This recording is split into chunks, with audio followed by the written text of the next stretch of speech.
Heto, magsimula na tayo. Ilagay natin ang munggo sa ating saucepan.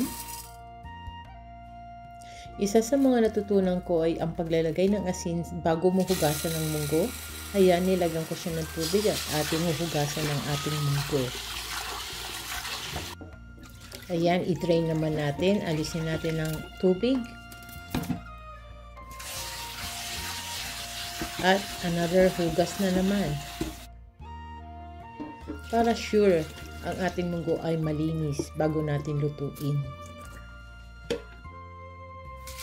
Ayan, tapos na natin hugasan ang ating munggo. Lalagyan natin siya ng tubig at atin siyang pakukuluan. Ating buksan ang ating kalan at ating pakukuluan ang munggo hanggang sa lumambot at ating takpan. Check natin kung okay ng ating munggo. Sa nakikita natin, mukhang luto na siya. At atin nang papatayin ng apoy at isasantabi natin itong ating munggo. Tara, magsimula na tayo. Hiwain ang kamatis. Ipapakita ko sa inyo kung paano alisin ang buto ng kamatis. Sa nakikita ninyo po, ganyan kadali lang ang pag-alis ng buto ng kamatis. Alam niyo ba ang main ingredients ng ketchup ay kamatis? Sabi nga nila ang ketchup ay isang pag-ibig dahil matamis pero maraming nakikisawsaw. Habang hinihiwa ko ang kamatis, ako ay natatawa dahil itong aking lulutuin ay isang putahe na hindi pa nila natitikman. Ngayon naman, ating babalatan ang ating sibuyas. Alam niyo naman, hindi kompleto ang pagluluto kung wala ang sibuyas.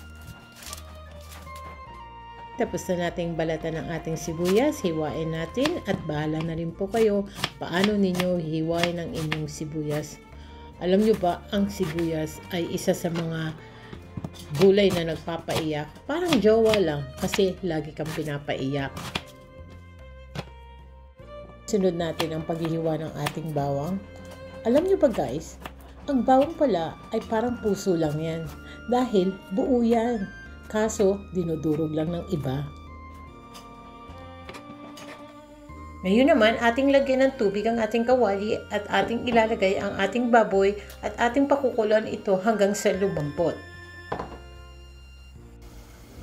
Buksan, ayan, wala ng tubig at ating ipiprituhin na ang ating baboy hanggang sa magmantika siya at mag-brownish.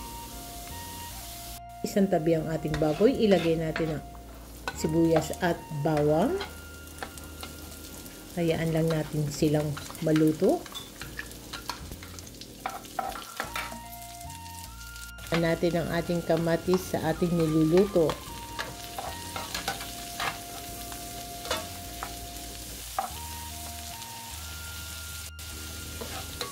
Pagpatuloy lang natin ang ating pagluluto ng ating sibuyas, bawang at kamatis na kasama ng baboy. Naglagay ako ng sili dito sa aking niluluto. Bahala na kayo kung gaano kaanghang ang gusto niyo, pero sa akin tama na to. At heto na, ilalagay natin ang pinakuloang munggo sa ating kawali. Haluin, haluin.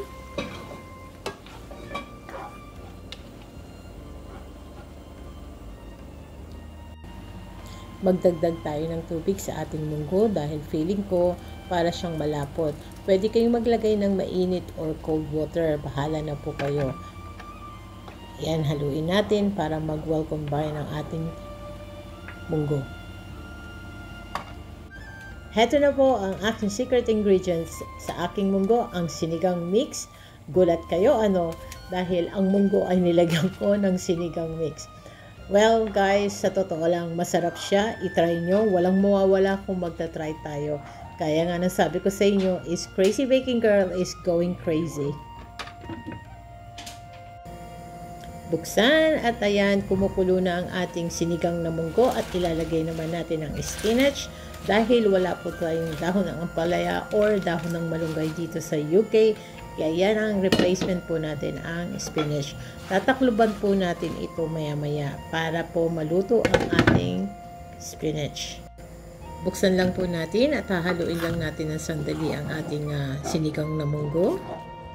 Pagkahalo at atin naman takpan. Ayan, luto na ang sinigang na munggo ni Crazy Baking Girl. Good luck na lang sa kakain nito mamaya. Tara, mag-plating na tayo. Si Lola Crazy Baking Girl ninyo ay nagluto na naman ng isang ka-crazy na putahe. Sana nag-enjoy kayo sa aking nilutong sinigang na munggo, guys. Good luck talaga sa mga kakain ito mamaya. Grabe girl, ang dami mong arte. Oh, ano na naman yan girl? Hindi ka na natapos sa kaartihan mo dyan. Oh, putok batok, pandagdag high blood. Guys, thank you very much for watching my video, my new vlog. Ang ka-crazy na sinigang na munggo ni Crazy Baking Girl. I love you! Heto na po ang ating finished product. At waiting natin kung ano ang verdict ng ating mga bisita sa aking sinigang na munggo by Crazy Baking Girl.